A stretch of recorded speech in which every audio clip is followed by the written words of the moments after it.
Au menu de ce journal, gestion des droits d'auteur au Burkina Faso, le bureau burkinabé du droit d'auteur BBDA a lancé hier son application BGLOC pour moderniser ses services de collecte de redevances.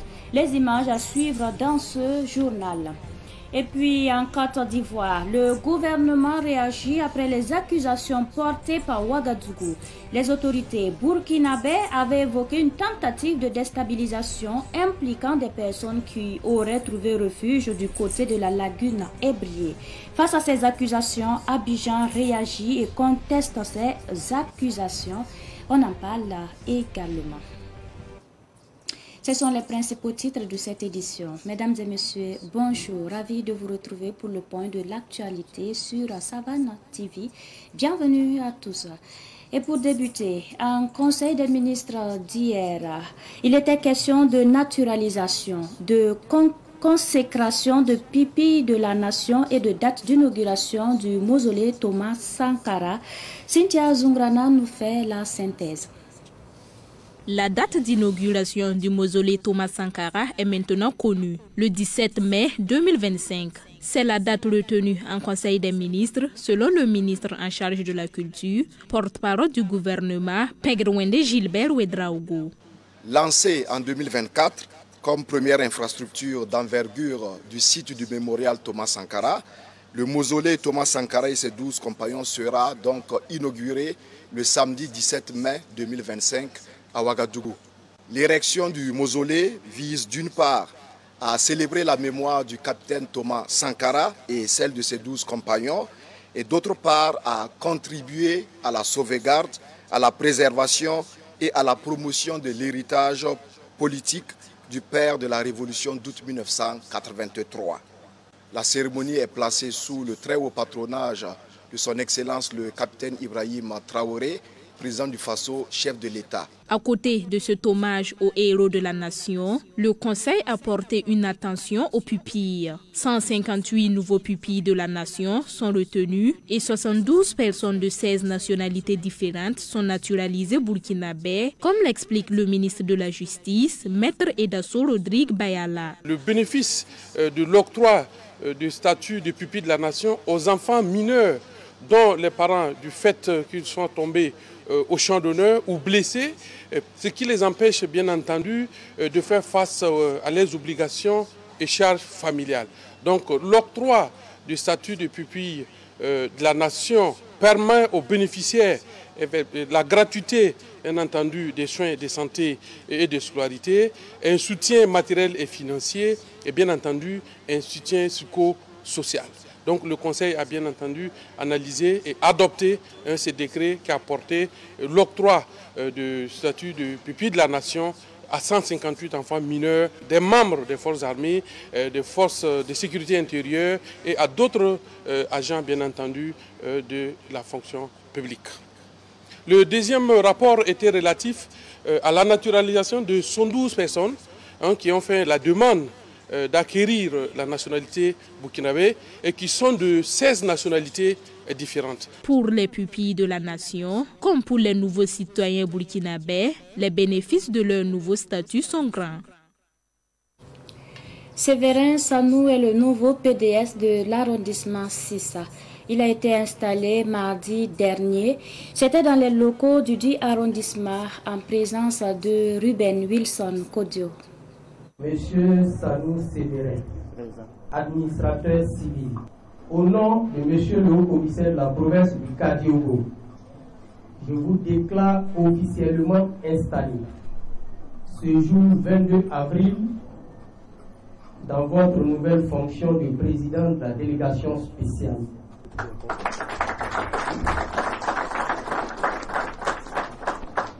Séverin Sanou vient d'être installé dans ses fonctions de président de la délégation spéciale de l'arrondissement 6 de Ouagadougou. Précédemment secrétaire général de l'arrondissement 9 de Ouagadougou, il remplace à ce poste Céline Poda, admise à faire valoir ses droits à la retraite après 33 mois, 16 jours passés à la tête du dit arrondissement. Durant le temps que j'ai eu à passer à la tête de cet arrondissement, nous avons adopté et mené ensemble la politique des termites qui consiste à ce que chacun apporte sa petite morte de terre à la terre pour construire la termitière qu'est l'arrondissement 6. Et ce, en dépit des conditions et situations souvent difficiles. Ce qui nous a permis d'engranger d'importants acquis tant sur le plan économique, social qu'administratif. Nonobstant ces acquis, à rappeler avec force que d'importants défis restent à relever pour un développement intégré et durable de l'arrondissement 6. Le tout nouveau PDS de l'arrondissement 6 de Ouagadougou félicite son prédécesseur pour le travail abattu. Je suis convaincu qu'à travers la mobilisation de ce matin, je trouverai la force et les ressources nécessaires pour accomplir au mieux cette difficile mais exaltante mission, afin que nous puissions affronter ensemble les défis auxquels l'arrondissement fera face. À l'endroit de mon prédécesseur, Madame Céline Poda-Somé, je voudrais lui traduire mes félicitations pour le travail abattu et les acquis engrangés au cours de son passage dans cette entité administrative de la commune de Ouagadougou. Cette cérémonie, qui a eu pour cadre la salle de fête de l'arrondissement 6 de Ouagadougou, a été présidée par le secrétaire général de la province du Kadiogo, Boukari Savadogo. La coopération diocésaine d'épargne de crédit de Ouagadougou, en abrégé Codec Ouaga, a inauguré sa nouvelle agence dans le quartier Tengango, dans l'arrondissement 7 de Ouagadougou. Cette nouvelle agence vient offrir les services de Codec Ouaga à la population de Tengango et environnant. À la même occasion, Codec Ouaga a présenté 2 nouveaux produits. Les détails avec Ahmed Jouel Compaoré. Après Sissin, Samba, Gilungu, Gonguin et autres, c'est au tour de Tengango d'accueillir son agence Codec Ouaga, une agence à proximité de la population de Tengango pour lui permettre de faire ses transactions sans parcourir de longues distances. Nous mettons en pratique ce qu'on appelle l'innovation financière, l'inclusion financière, à travers 2 aspects, la proximité vers nos membres et l'innovation. Proximité vers nos membres, c'est-à-dire que nous essayons d'ouvrir des agences pour les rendre proches de l'agence, pour qu'il n'y ait pas à courir de longues distances pour accéder à des services financiers dans nos agences. Innovation, parce qu'aujourd'hui le monde évolue, les besoins de nos membres évoluent à travers les activités qui évoluent elles aussi. Donc nous proposons des services nouveaux, adaptés et sécurisés à nos membres. Codec Ouaga compte à ce jour plus de 30 000 membres. L'ouverture de cette nouvelle agence est jumelée avec la présentation de 2 nouveaux produits et services. Vous savez, la plupart de nos populations ont des faibles revenus. Ils n'ont pas de garantie pour faire face aux conditions classiques des banques. Donc avec le crédit solidaire, on permet à plusieurs personnes d'être responsables solidairement et pouvoir prendre des crédits sans garantie. Après les 2 produits, nous pouvons parler des services. Nous avons le service SMS Banking. Ça vous permet d'avoir des alertes sur votre portable. Hormis ce service-là, on a Intercodeco, qui est une solution qui permet aux membres de pouvoir faire des opérations avec leur portable. L'archevêque de Ouagadougou, Monseigneur Prosper Kontiebo, président d'honneur de la Codec Ouaga, est représenté par Abbé Kissouen Sida Désiré Rwamba, économe du diocèse de Ouagadougou. Je suis là représentant l'archevêque de Ouagadougou, Monseigneur Prosper Kontiebo, et le message qu'il a à lancer à l'endroit de la Codec et à l'endroit de la population, c'est un message d'adhésion de façon massive à la Codec. Vous savez que la Codec, c'est un outil de la pastorale de l'archidiocèse de Ouagadougou, sa pastorale sociale et économique, et qui permet aux populations de pouvoir se développer et développer leurs activités. Après la coupure du ruban, l'économe du diocèse de Ouaga a procédé à la bénédiction de l'agence et de ses travailleurs. L'agence de Codec Ouaga à Tengango est située à proximité de l'hôpital de Tengango, route de Saponi. La 9e édition du Forum national des étudiants sur le leadership et l'entrepreneuriat a ouvert ses portes hier à l'université Joseph Ki-Zerbo. Entre échanges et formation, cette initiative de BF1 accompagne les étudiants porteurs de projets. Fidéline Bansé. Culture entrepreneuriale au sein des universités, quelle opportunité pour la jeunesse estudiantine est le thème de la 9e édition du Forum national des étudiants sur le leadership et l'entrepreneuriat. Une initiative du club BF1 pour amener les jeunes à se lancer dans l'entrepreneuriat. Les objectifs, c'est de contribuer à ce que ces étudiants arrivent à s'inscrire dans leur programme, cette culture entrepreneuriale à nous. Je vois que durant les 9 années, les 8 dernières années, c'est de travailler vraiment sur la culture entrepreneuriale, de travailler à ce que, bon, tout le monde ne peut pas être entrepreneur, mais c'est de vraiment travailler à cette culture, que chacun de nous, chaque étudiant arrive à trouver le champion qui dort en lui. Le coordonnateur précise que certains étudiants ont déjà fait preuve de leur innovation en entrepreneuriat lors des précédentes éditions. Je vois que les résultats sont positifs. Il y a des étudiants qui ont participé à la 8e, 7e au début, sont en leur propre entreprise. Et ça nous fait que grandir et fiers de savoir que nous contribuons, en tout cas un temps soit peu, pour la cause entrepreneuriale. L'ambassadeur pour le sport, Charles Kaboré, conférencier, encourage les jeunes à se lancer dans l'entrepreneuriat. Par rapport à la jeunesse, dit simplement qu'entreprendre, c'est de vouloir, de pouvoir, parce que aujourd'hui l'entrepreneuriat c'est pas simplement d'écouter, mais c'est d'écouter, d'apprendre et d'innover, parce que chaque personne a sa personnalité, a sa façon de voir certaines choses et d'oser et de prendre des risques. Je pense qu'aujourd'hui ils sont capables, ils sont à un certain niveau où ils peuvent entreprendre naturellement. Et aujourd'hui, on est là pour les encourager et les dire d'entreprendre. À l'issue de cette 9e édition du Forum national des étudiants sur le leadership et l'entrepreneuriat, les organisateurs ont procédé à la visite des stands d'exposition des étudiants entrepreneurs. Et puis, le groupe Savane Media a signé hier jeudi une convention avec l'agence de promotion du tourisme Faso Tourisme pour promouvoir davantage le tourisme interne au Burkina Faso. La signature de la convention a eu lieu à l'espace des nouvelles idées à Tengandgo. Ahmed Joël Compaoré nous fait le point.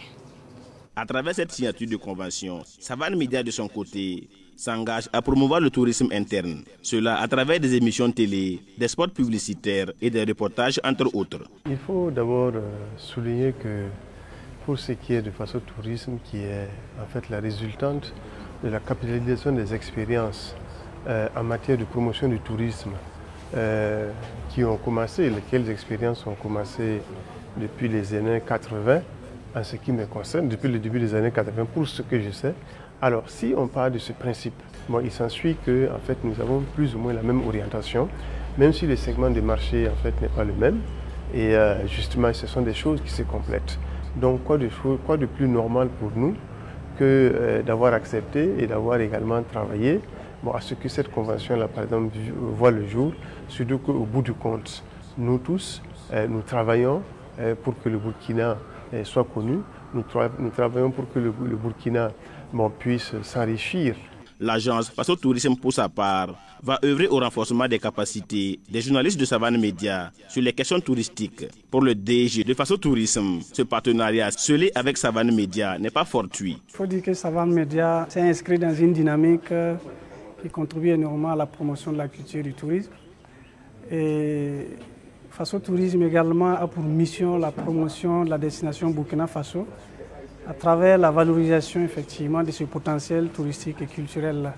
Donc c'est dit que quelque part nous avons effectivement des objectifs communs et c'est ce qui a motivé cette collaboration pour que nous puissions unir nos forces pour mener le combat qui est de faire en sorte que le Burkina Faso soit une destination de choix. La destination à ne pas manquer. Comme on le dit aussi, Savane Media, c'est un média qui est très proche des populations locales. Nous sommes dans le cadre de promotion du tourisme interne. Et nous avons 80% des Burkinabés qui ne parlent pas le français. Donc Savane Média, dans sa ligne éditoriale, diffuse beaucoup d'émissions en moré. Et pour nous, c'est vraiment un média stratégique par lequel nous allons passer pour atteindre la cible qui est la population burkinabé. Avec cette signature de convention, Savane Média et l'Agence nationale de la promotion du tourisme vont travailler en synergie pour le développement du secteur touristique burkinabé. Je vous l'annonçais en titre. Le Bureau burkinabé de droit d'auteur a mis en place 2 plateformes numériques. Il s'agit de la plateforme d'adhésion et de la déclaration des œuvres en ligne ainsi que de l'application B-Géologue. Ces plateformes permettront de révolutionner la culture de droit d'auteur au Burkina Faso. Le lancement officiel a été fait lors d'une conférence de presse hier à Ouagadougou. Djamilatou Sakana Fideline Bansi. Gestion des adhésions dans les différentes catégories que gère le BPDA, gestion des déclarations d'œuvres, le renouvellement des cartes de membres ainsi que le paiement des frais d'adhésion relèvent des fonctionnalités de la plateforme d'adhésion et de la déclaration en ligne. L'un des outils mis en place par le BPDA au profit des créateurs. Il s'agit de l'application d'adhésion et de déclaration en ligne. Depuis longtemps, c'était manuel. Nous avons enregistré régulièrement des doléances des acteurs pour pouvoir être membre du BBDA tout en économisant un certain nombre de ressources, que ce soit en temps, que ce soit en argent, puisque pour se déplacer, il faut avoir un moyen, tout ça. Le deuxième outil est une application appelée B-Géologue qui permet aux agents de collecte, partout où ils seront, de localiser un utilisateur sur une carte et de s'y rendre pour percevoir les redevances de droit au profit des créateurs. Le deuxième outil, c'est l'application B-Géologue qui permet aux collègues, aux agents de recouvrement du bureau d'aller percevoir les ressources et de disponibiliser des documents fiables pour la comptabilité, autant chez nous que bien sûr chez l'utilisateur. Le directeur précise que ces 2 plateformes mettent en confiance les utilisateurs car ça leur permettra d'avoir une traçabilité sur leurs impayés, leur statut de paiement et autres. Évidemment que cela donne déjà de la confiance à l'utilisateur qui est dans une dynamique de pouvoir payer. Voilà, cela permet à l'utilisateur d'être convaincu que son paiement est de la redevance. C'est un acte qui vient consolider la culture du droit d'auteur. Et ça leur permet également d'avoir une traçabilité sur leurs impayés et également sur leur statut de paiement et autres. Voilà, donc ça permet d'engager même une communication avec eux pour qu'ils comprennent ce qu'ils ont payé, ce qui reste à payer et ce qu'ils doivent payer. À l'issue de ce lancement officiel, le BBDA a procédé à des visites sur le terrain. Le concert de Flobi, le Baba national, se tiendra le 3 mai prochain au stade municipal Dr Issoufou Joseph Konombo. Un quartier général est installé au niveau du stade pour assurer la communication de l'artiste. Madinatou Ouedraogo dans l'ambiance des préparatifs du concert.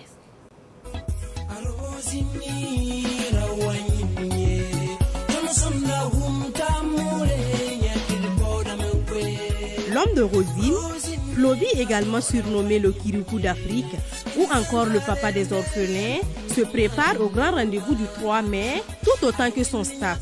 À la porte 11 du stade municipal Dr Issoufou Joseph Konombo, il est 9h et l'ambiance est à son comble.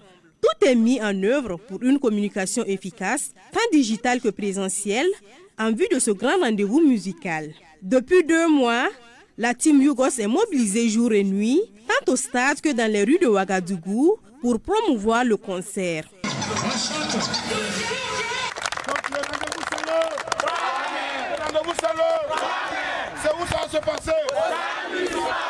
Aujourd'hui, c'est au grand marché que l'équipe est présente. assurant la vente des tickets. Le fondateur du groupe est lui-même au volant, convainquant les clients avec enthousiasme. Notre rôle dans ce conseil, je pense que c'est côté mobilisation. Nous travaillons matin, midi, soir pour haranguer les foules, pour également les informer du conseil, également les inciter à venir prendre les tickets, parce que vous savez aujourd'hui, Floby c'est l'icône de la culture burkinabé et il est important que toutes les masses, également toutes les couches sociales se l'approprient et nous également ne sommes pas restés en marge, raison pour laquelle chaque jour nous sommes sur le terrain, voilà, pour le maximum de mobilisation. Ce concert baptisé Baba au stade est organisé par l'association Force de la Culture, présidée par Rodolphe de Kaya, représenté par Nabastana. Il promet d'offrir un moment inoubliable au public présent le 3 mai au stade municipal. L'ambiance elle est très bonne. On voit que les gens sont prêts pour le 3. Voilà, vu l'ambiance, tout le monde participe. Je vois que chacun essaie de mettre sa main dedans afin que ça soit une réussite. On peut se trouver une merveille parce que l'artiste est déjà prêt, les musiciens sont prêts. On attend que le public va venir aussi pour communier avec notre artiste. L'artiste est prêt à communier avec le public et que le public aussi soit prêt aussi pour communier avec leur artiste, notre Baba national. Floby au stade avec le thème Burkina Faso, le nom de son dernier album, est prévu le 3 mai prochain.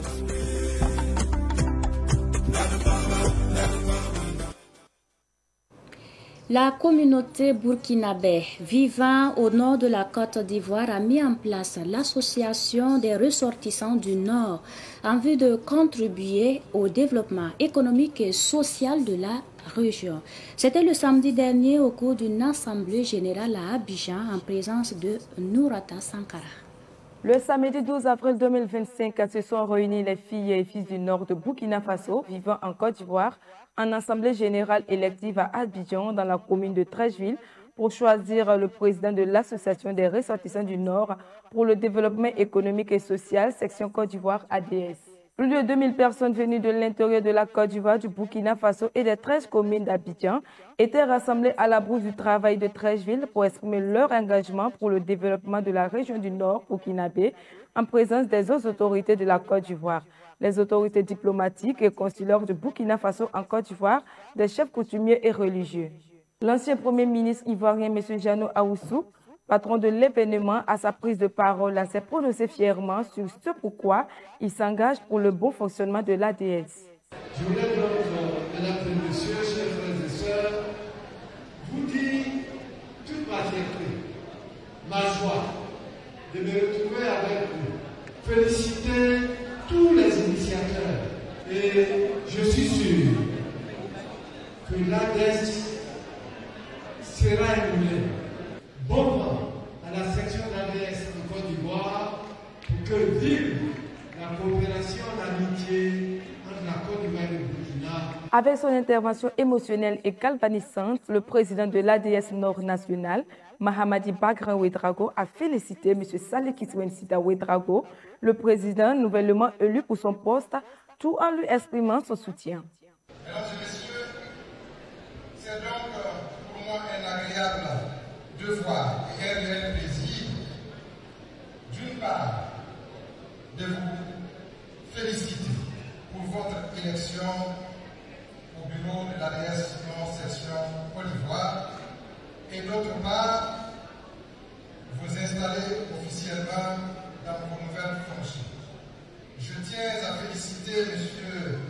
Salif Ouedraogo, PDG du groupe G16, qui a bien voulu accepter ce poste de premier président de l'ADS Nord, section Côte d'Ivoire, malgré ses multiples occupations. Après être élu président de l'ADS Nord, section Côte d'Ivoire, par acclamation pour un mandat de 5 ans, M. Salif Kiswensita Ouedraogo a remercié et a appelé les filles et fils de la région du Nord et à la solidarité et l'union. Nous voulons à cet instant précis de notre propos avoir des mots de gratitude à vous, chers aînés, à vous, membres de la Fondation, à vous qui avez résisté aux pressions, aux rumeurs, aux boycotts, je vous dis merci. C'est avec l'opération Bayetan d'Agré, facteur de mobilisation des fonds pour le développement économique et social du Nord, dont le président nouvellement élu, M. Salif Kiswen Sida a contribué à hauteur de 50 millions de francs CFA après fin dans une bonne ambiance. Nous restons en Côte d'Ivoire toujours. Après la sortie du ministre de la Sécurité accusant la Côte d'Ivoire dans la tentative de déstabilisation, la réaction du gouvernement ivoirien ne s'est pas fait attendre. Le pouvoir d'Abidjan rejette ces accusations et exige des preuves. Alphonse Ouedraogo. L'implication de la Côte d'Ivoire dans la tentative de déstabilisation de Burkina Faso est sans ambiguïté selon le ministre de la Sécurité, Mamadou Sana. Ces dénonciations se sont poursuivies jusqu'au mardi 15 avril 2025 et ont permis d'arrêter des cerveaux de la manœuvre à Ouagadougou et d'autres en fuite vers la Côte d'Ivoire. Il faut noter que les cerveaux à l'extérieur du pays sont tous localisés en Côte d'Ivoire, y compris le nommé Bahari Abdraman. Le complot se poursuit activement depuis leur centre des opérations à Abidjan, avec pour objectif de semer le chaos au Burkina Faso avant le mois de juin. Cette accusation est balayée de revers de la main par le gouvernement ivoirien. Amadou Koulibaly, porte-parole du gouvernement ivoirien, exige des preuves. Pour ce qui est de l'accusation du Burkina, je ne sais plus à quelle accusation on est. J'attends encore les preuves de la dernière accusation.